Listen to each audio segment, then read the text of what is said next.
We're here live podcasting, Leading for Deeper Learning at the NYSCOSS Conference 2025 in beautiful Saratoga. We're about halfway through really the first full day. And thank you so much for taking a couple of minutes to have a conversation. Why don't you introduce yourself? 8 years in this role, right? Yeah. In this superintendency. Yeah. But tell the listeners who you are and a little bit about yourself, your journey. Sure. So my name is Kusum, Sinha, and I am the proud superintendent of Garden City Schools for the past 8 years. And prior to that, I was mostly in Westchester, but I was also in Orange County. And I started out as a social worker, and I've been in various roles from assistant superintendent for curriculum instruction. Actually, I started out as being a PPS, a pupil personnel Gotcha. services. I was a director, assistant director, assistant superintendent, curriculum instruction. I've done HR, leadership development, and now superintendent. Now, and now not just the superintendent, but a proud superintendent. A proud superintendent. So just real quickly, do you have to take the LIE to work? No, You don't? I live right on the island now. Okay. Yeah, so when I took the job, I actually moved. You moved out there? I did, Yeah. I did. And so I'm literally like not even And 15 minutes from work. Are you new to the island or? Yeah, new to the island for the past 8 years. Right, right. So you're not new there Yeah, anymore. not So new I spent a anymore. lot of time growing up traveling to Long Island for weekends. My parents were, they migrated from Brooklyn out to Long Island and then upstate to Newport. So like my grandparents, this is not anything to do with what we're going to be talking about, but we're going to talk about it anyway. But I would watch him as he left the roads that got closer to the island, and he would transform into this different driver. Like a very aggressive driver. Yeah, absolutely. So I have to be honest certain with words you. that came out of his mouth. I mean, it was unbelievable. It happens. It happens to me. Well, I'll tell you, I really don't do that, but I do honk a little bit more. You do? I do. You do like a soft honk or like a full on? You lay on the horn. Sometimes I'll go, yeah, sometimes, but I do not get so, because you're used to. But I don't really, Right. honestly, I don't. Because my work is so Right, close. right. But I have family that are in New Jersey. Right. And my son lives in New Jersey and my daughter in Philadelphia. So that's when I see it. But I time my driving in a way that I'm not stuck in traffic. Gotcha. Okay. So let's get into it a little bit. 8 years in superintendency. What do you make sure that you're holding on to your core values? That you are ensuring you're showing up for the adults in your system, and in turn for the students, all for the students. But what do you keep as your North Star to keep, to make sure you're showing up to do the work you need to do to move that district along? So I think, what I always think about is integrity. And that's always leading with integrity, really doing the right things when no one's watching, right? And I think once you instill that within your system, that are from our leaders to our teachers to our students, I think it's really important. So for me, that has always guided my work throughout my career. Yeah, and NYSCOSS, have you been coming to NYSCOSS for 8 years in this role? Pretty much. Yeah. I think I may have missed 1 year, Right. but I pretty much come, especially to this to the fall conference. Gotcha. And so over the next, the last day and a half, and over the next rest of today and tomorrow, I always explain to folks who don't come that it's really important to build these connections. That this work can be lonely. And we don't have to do it alone. But in your time, this conference here or previous, what really works for you? Have you been to any sessions where you've heard anything in the last day and a half? You're bringing that home. Share some insights from the ground floor of NYSCOSS.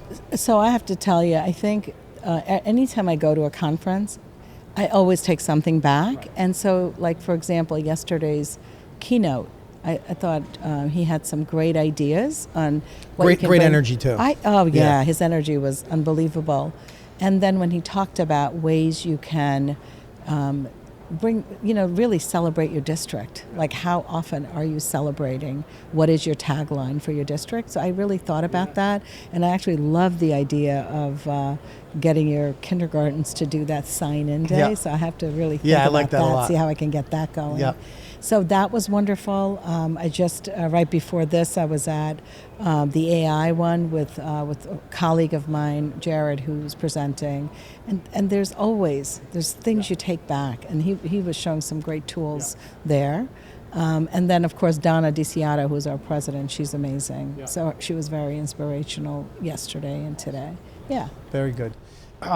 So let's talk about this role, the superintendency, in the context of our world and what's happening right now, and not bringing in politics, so to speak, but the world isn't well. It's and as I think about my staff, as I think about my children, I think about the students and staff in our care. This is a hard job. It's hard work, and it's even more hard in the context of a divided nation, of the amount of content and media that folks are consuming, real and fake, and so words of wisdom. As you've been in it 8 years, so this isn't the first tsunami that you've gone through, but this is a tough landscape out there right now. What are you thinking about personally? How do you have these discussions, in your cabinet and in your system, to give people space and place to be able to show up feeling okay? I think it goes back to integrity, right? We always have to do what's right for children, and when we focus on the decisions we make and how we care, it boils down to our kids. And in our, at the district level, you're also looking at your staff and your children, and you treat them the way you'd want to. You'd want, like, for the students, it's like, how would I want my kids to be treated? And we approach that, our work in that way.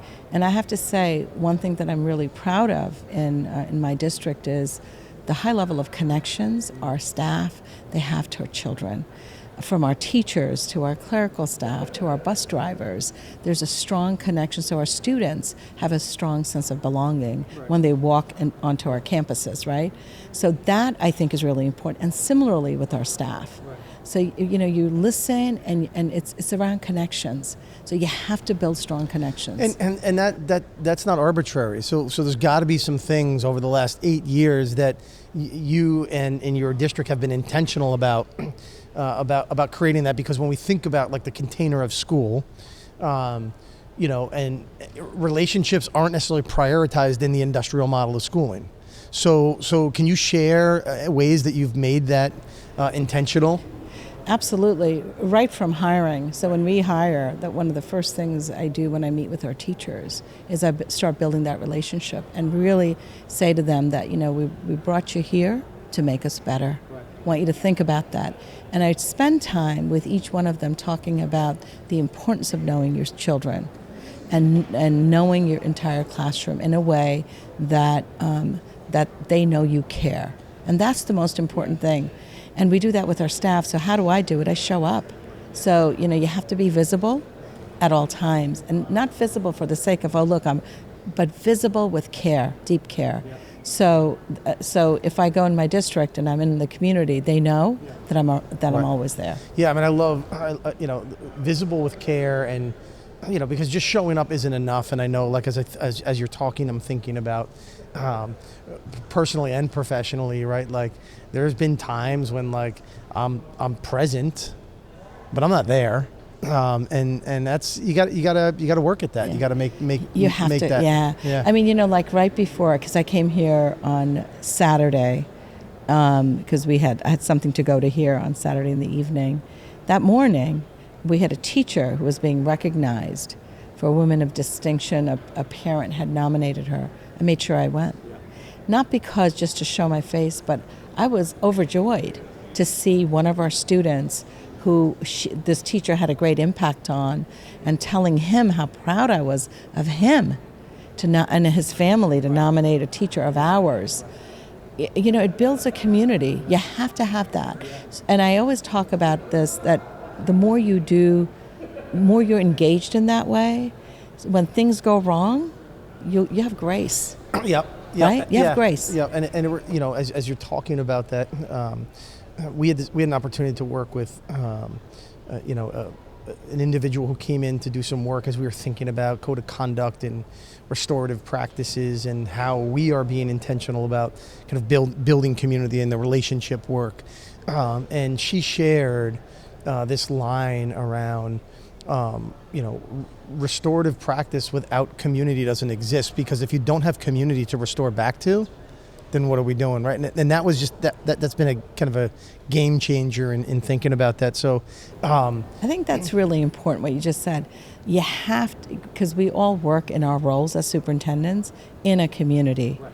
So having a deep understanding of the community, understanding what the community values, and how do you ensure that what's being valued, that you value it, right? And you may, and there are times you have odds that, gee, this is a little bit different, but what you can always agree on is kids, right? And I think that's important, right? As we think about this number that was mentioned this morning, 70 new superintendents coming in, you know, making sure that when you're going for a job, that you can see yourself in that community's values, and not that there isn't work around moving and shifting things, but like collectively, if not, it's going to be a tough road ahead.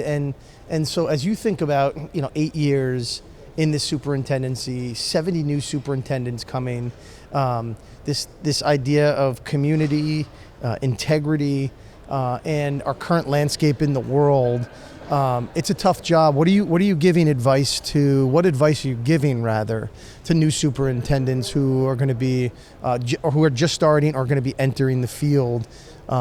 Just some words of wisdom. So I'll give the same advice that I was given, and I really live by it as a leader. And as we start, and I think it's throughout our career, but particularly as you're starting, be a visible, credible leader.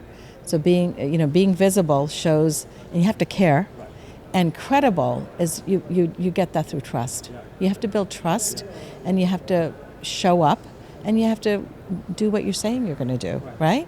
So being visible and credible leader, I think it's probably, it sounds simple, but you have to be, how should I say, you have to live that. Yeah, I mean, the simple things are the most important. Yeah. It is. Those are foundational. Well, I know you got lots to do and lots of people to see, so thank you so much for spending a couple minutes.